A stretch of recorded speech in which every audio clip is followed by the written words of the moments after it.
Well, good morning. The wind has subsided a bit, which is kind of nice. Working in that hellish wind takes a bit of energy out of you. I just threw a hitch pin in Buddy's go-kart, so he's headed over. We got to get that plow out of there. The reason it's sitting in the field is somebody who actually wanted to buy it last year. So we pulled it out for them to come look at it. And then, I mean, it's just a bit of a funny story, but they are of an advanced age. And I was thinking, like, hey, why do you want to bother with it? Like, so anyways, then they decided, yeah, probably right, don't need to bother with it. There's custom plowers that can do a really good job, so maybe they'll just go that route. So I got to go get it. I'm going to use this tractor, hook up to it, pull it back up to the grass up by the bins where it's out of the way, and then you can learn our latest disaster with that T9.505. Check that out. First task of the morning is a massive success. So no hydraulic leaks. There's still even air in all of the tires. That's usually never happens. And Buddy helped me get it hooked up. Got the pin in there. So we'll get it up, out of the way. We'll stick it back up by that where we put all the augers and stuff. Because the plowing days are few and far between around here. And we have plowed some stuff up in the past. That was more for like an attempt at weed control, is getting some deep tillage, if you will, getting that dirt turned over. But it's not a very popular form of tillage or farming, certainly not up here in our area anymore. So plows on the grain side are very underutilized. Of course, people still use them to turn over their fescue and turn up their hayland and stuff, but for a grain farmer, a plow is almost a useless tool anymore. Well, the plow is out of the way. There was a guy who just stopped by for some chicken feed. So I got a little bit of a chat with him. Buddy broke his go-kart. So Corey went in to order the part. And I ended up over here. So I got to figure out which of these wires has power. I'm not sure if they're the same as like trailer wiring or how that goes. Hey, Dad. But I have this green wire, which runs... Did you hear me whistling? I heard you whistling, bud. The length of the drill back to the cart, and what it does is it's supposed to run those work lights. There's two up there, and then there's one on the auger. Now, we never used them, and the guy that had the drill before me also never used them because never seated in the dark all that much. But because they're on there, I don't see why a guy wouldn't have them hooked up so that they do work. So the problem why he never used them is they were never hooked up. And when I found that out, I just ran this green wire because there was no wire in this harness for the lights. So I got them hooked up right now to a 12-volt switch that runs off the power point in the cab, and I'm just not that excited about that. I'd like to get it wired into here, but I got to find out which one of these has power all the time, because I think I did hook it up once last year or the year before, but I hooked it up to like the signal light switch, so you had to have the four-way flashers on in order for it to get power, I think is how that worked. So hopefully I can find a wire that has power all the time, because there is a switch at the cart, and then hopefully that solves the problem. We do got to run here this afternoon and go to a spring concert at the little one's school, so I'm not going to be able to get too into things here for a while, but we're over here at this T9.505. So I had the tech out yesterday to reinstall the auxiliary switch in that tractor for the drill, and it actually turned out that you can do it yourself. You don't need their computer. But in the process, when I went to move this tractor out of the way so I could pull that tractor up closer to the shop, right away on the corner post, bang, it said something about emissions system needs servicing. Then it flashed 3/3 engine start. I didn't know what that meant. And then it said exhaust temp low. Of course it would be, I just turned it on. And then what else did it say? And then it said engine fault. So when you fire this new stuff up, you're lucky if you don't have a bunch of codes pop up after hibernating all winter. So you kind of expect it. What you don't expect is it to be a big problem. Once you get it running and you get it warmed up and you get fluid going through the filters and you get the temperatures and the pressures up, that stuff usually straightens up. In this case, it didn't. And fortunately, the tech was here. So he jumped in with his laptop, he plugged into the tractor, and he said, viscous drive fan clutch. So that's this silver piece that you see back here. Now, the interesting thing about this is that's not the first time that this tractor has coded that in the last couple of years.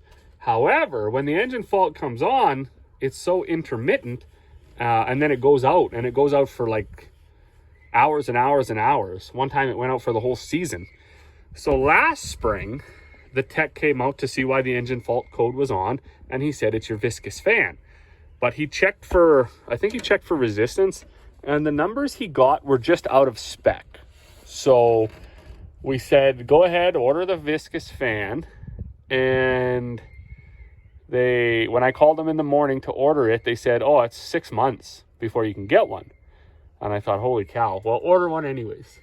So we continued to run the tractor because the tech had said, if your viscous fan fails, it's going to fail wide open. So your fan will be running the whole time. And the only time that would be a problem is if you're going to work your tractor in the winter, it won't warm up. Well, we don't work this tractor in the winter, so we kind of rolled the dice with that. We kept running the tractor, and about 2 days after the tech had left and had diagnosed this, and we had ordered the fan, the light went out in the tractor, and it never came on for the rest of the season. So the viscous fan came in like 3 weeks after we ordered it. It wasn't 6 months, it was about 3 weeks. But we thought, you know what, we're not going to fix what isn't broken. Maybe it was just a hiccup, and we'll leave it at that. So we used the tractor for the whole season, and then we did some fall work with it, some disking and stuff like that, and it all worked just fine. Now on the last field in the fall, when I was disking, the engine fault light just blinked on and blinked off again. So the problem was back. The interesting thing about it now is when he plugged into it yesterday, he said he didn't get any numbers. So the tech last spring, he got numbers that were out of spec. The tech that plugged into it yesterday, he didn't get any numbers. So it's possible that the thing is completely dead and the tractor's not even reading it. At least that would be my interpretation of it. And you know, this stuff is painfully friggin' brutal. Like it plagues you, and there's nothing you can do about it if you don't understand the system. You don't have the software, you don't have the computers to plug into the tractor. It throws codes and stuff when numbers go out of range. You really can never get ahead of it. So it does create a bit of frustration, obviously, and then it goes crazy. So I did phone them this morning, because the tech was here yesterday, and I said, do you have a viscous fan clutch? We did order one last year, and they said, well, that one we actually shipped to another dealer, so that one's in use, I would assume, somewhere. However, they have 5 in Regina, so they can overnight it. It'll be in Grand Prairie in the morning. We can change this out. They sent me the instructions to do it. It's really simple. Unbolt the fan, unscrew the viscous clutch, put the new one on, put the fan blade back on, plug it in, and then fire it up to get it up to temp. And hopefully that clears up all the problems. This tractor has been a software electrical-ish nightmare. Mechanically it hasn't been. It's been running pretty good, but these issues, they've been more persistent than a guy would like. So I mean, we do end up using it all season, every season. It's never been out of commission, although last year or the year before, it did sit in this almost exactly the same spot for about 7 days while they tried to figure out what was wrong. And that was all software issues too. So hopefully we can get this figured out and we can get this problem resolved, so the tractor is no longer a nail biter, right? That's what I don't like, is you're kind of just, you're not confident in it. You don't think that it's going to be a reliable piece of machinery. And it's, it's a 2013, one of the newest things that we own. And it's like almost one of the most unreliable. So stuff like this, it's not handy. And then of course, you get into the discussion of farmers' right to repair and all these other things, warranty issues. And these are just discussions, not discussions that I have with dealers or whatever, but the whole idea of, say, getting 1 year or 2 year warranty on a tractor that gets 120 hours a year, right? That's kind of foolish. So anyways, there's lots of those issues, but stories for another time. I'm going to keep at it. One interesting thing was that bushing from yesterday that was in the wrong package. They haven't even shipped that yet, and it's coming from the same place as that viscous fan clutch, so they were able to throw it in the same box. So it'll come too and be here tomorrow morning, so we can get this stuff installed. Once we get it running, we can get it winged out and start changing some of these hoses. There's a couple hydraulic hoses that need to be changed.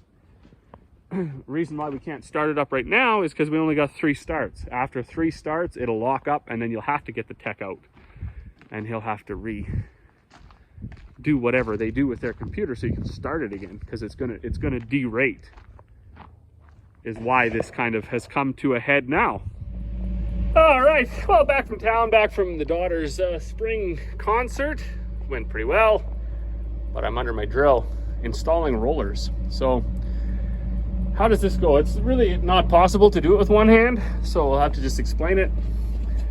There's this trap door here, and hinge door, I guess. The roller sits in here. So I just replaced all these rubber seals. That's one thing I don't know. I'm pretty pro New Holland carts. I like them. I've only had the flexi-coil in this one, but so I don't have a whole bunch to compare them to, but I think they're good. I like the metering system. It makes sense to me. I can easily set them, and this cart's even better than our 2320 because it calibrates a different way. You don't have to crank it. You just push this button and then weigh it, and it goes from there. So better. One thing that isn't 100% great is the amount of seal that's required. So there's these plastic pieces around here that get loose and fall down. There's all these foam pieces that fall off, get old, get dried out, and that's very important. You always want to make sure that's airtight, or as airtight as possible. So I'm gonna grab that last roller over there and stick it in here.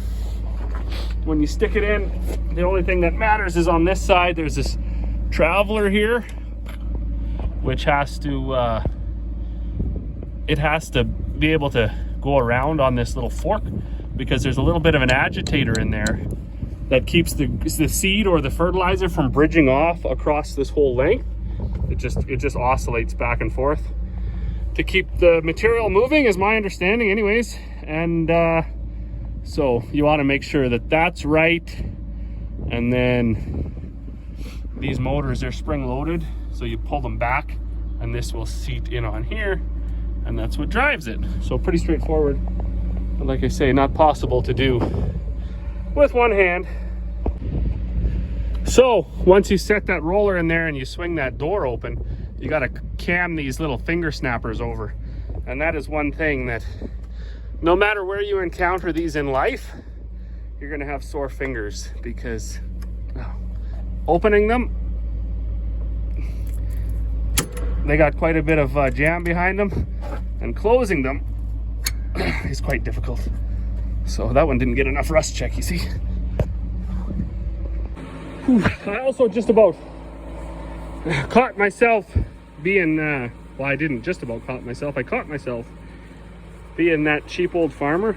So when you buy this foam, it comes in a big roll. Of course, because it's glue and foam, it has a shelf life. If it's 10 years, 20 years, 5 years, whatever, it has a shelf life. Pretty soon it'll dry up. Pretty soon the glue won't work so well. So when I started out with these, this piece was good, or I mean, it was still on there. That's what it looked like. but it was stuck on there yet. This one, and this one was missing. So like any good old farmer did, I cut this piece off, and I was gonna run it with these 3 old pieces on there. That's a terrible habit to try to break when you have whatever 20 some feet of this and you need 3 inches. You may as well use it up. You may as well have this new stuff being used instead of sitting on the shelf getting old. So I would be curious to know, you old farmers that watch this channel,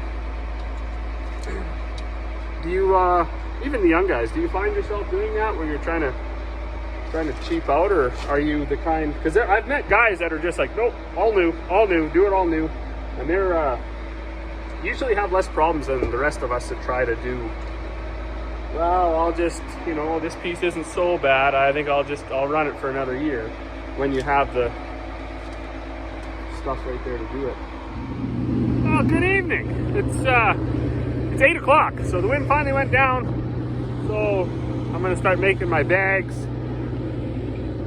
It's very hard to make bags in the wind because the wind blows the bag off of the forks and off of the bag holder and everything. So a couple hours yet of making bags, and then that'll be it.